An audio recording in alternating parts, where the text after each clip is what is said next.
ka na ba? Eh, kita mo na nga bumabagyo. Ano? Eh, ano gagawin ko nga eh? Nawala ako. Baka malunod ako. Sabagay doon na lang. Ako si OG Diaz. Ang role ko dito sa Bad Romance ay si Joy, ang talent manager ni Sam Lloyd. OA ako sa pagiging overprotective kay Sam Lloyd to a point na pati ako nadamay sa kagagahan niya.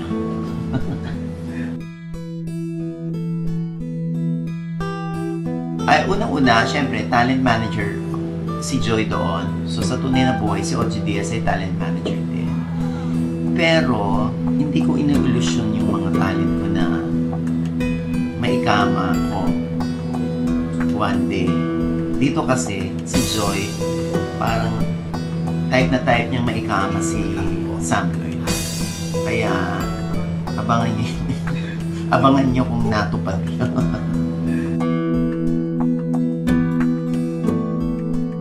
Siyempre, kaibigan ko yung director niyo, si Ian Del Carmen, na dati natrabaho ko sa Showbiz Number 1, yung talk show ko sa hapon na everyday pinapalabas.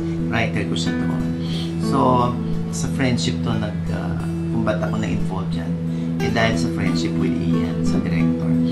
Tapos, eh pinaliwanag din naman sa akin ni Ian kung yung role ko. Kaya, gustuhan ko din. Nalungkot lang ako dahil may isang eksena na hindi ko na muna ikukwento to. Basta kinalungkot ko yun.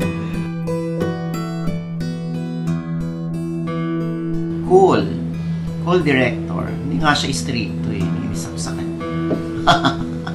Inaalam niya kung ano yung komportable dun sa artista. Kaya mo bang gawin to? Pwede mo bang gawin to? O next week na lang? So, binibigyan ka niya ng choice. Kaya, magaan din. Alam mo, ngayon ko lang naramdaman pala no, na malungkot din dahil tapos na yung pelikula. Dito mo mararamdaman sa set yung artista ka talaga. Yung, diyan ka lang sa sulok ha. Mamaya tawagan ka namin kung ikaw na. Mararamdaman mo talaga ng trato sa'yo, artista. Not necessarily VIP ang treatment, pero tinatrato ka ng tao.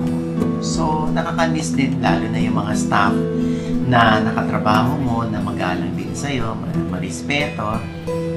So, feeling ko lang that time para akong isang alamat. Opo. Isa akong ermitanyo.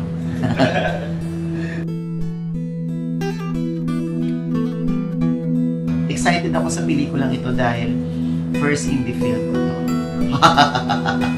First indie. Kaya, excited ako. Actually, mas madalas kong gawin kasi teleserye kaysa sa pelikula eh. Pero, madami na rin ako nagawang pelikula na hindi ako namamatay. Hindi ko inaalaw na patayin ako sa ano. Gusto nyo, i-graceful exit nyo na lang ako. Huwag nang patayin.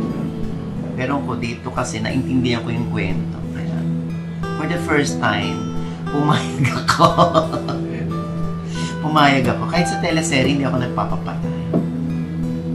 So, dito sa Bad Romance, pumayag ako kasi kailangan sa mga eksena. At dito na i-establish yung character ng isang character. Kaya, wala akong choice kundi magpapatay.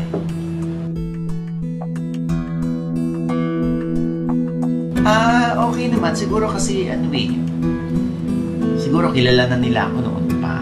Ang tagal ko na. Masaya, yung alam naming walang wall. Pwedeng lumapit yung ako kay Mercedes. Pwedeng lumapit sa akin si Mercedes. Pwedeng si Francis Lopez. Pwedeng lumapit sa akin. Pinapayuhan ko pa nga si Francis kung anong mga dapat niyang i-expect sa showbiz. So, nagkakakwentuhan kahit si Aiza na ang tagal namin hindi nagkita, nagkakwentuhan, nagkatsikahan. Yan ang binatang-binata na si Aiza. So, buti hindi ko nataypan si Aiza kasi kahit gwapong-gwapo si Aiza sa akin.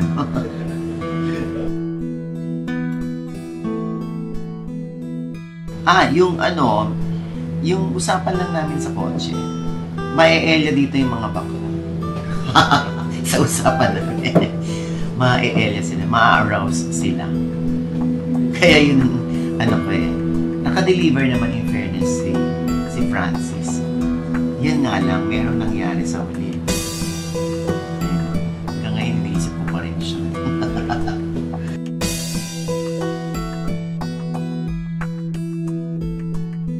Ayan, ako, panoorin niyo pong first directorial job sa indie ng aking kaibigan si Ian Del Carmen, ang Bad Romance, na naiiba sa lahat ng indie films kasi ito talagang ginastusan. Hindi ito yung 2 days, 3 days lang na kailangan matapos kasi hanggang doon lang ang budget. Ito talaga ay binadgetan. Kahit sila mararamdaman nila, uy, ginastusan to kasi nagpagawa sila ng ganyan, ng ganito. Nagpagawa sila ng putol na braso, ng pugot na ulo, lahat ng putol sa tao, pinagawa nila. Yung mahal-mahal ng pagpapagawa ng prosthetics. Suspense thriller pa to, baka kumabog ang dibdib ninyo sa mapapanood ninyo. At sana panoorin ninyo para naman mas ganahan pang gumawa ang Bad Romance ng pangalawa pang pelikula. Kaya huwag niyong kakalimutan si Francis Lopez, si Mercedes Cabral, Archie Alimanya, si Aiza Seguera, si PJ Abellana, si Jason Gainsa, si Karen, isang beauty queen, Galman. Siyempre, ang inyong lingkod for the first time. Ako for the first time sa indie, sana naman maging successful ito. Para ganahan din akong gumawa. Panoorin niyo ito, napakaganda at may aral din sa indie. May mapapaisip kayo.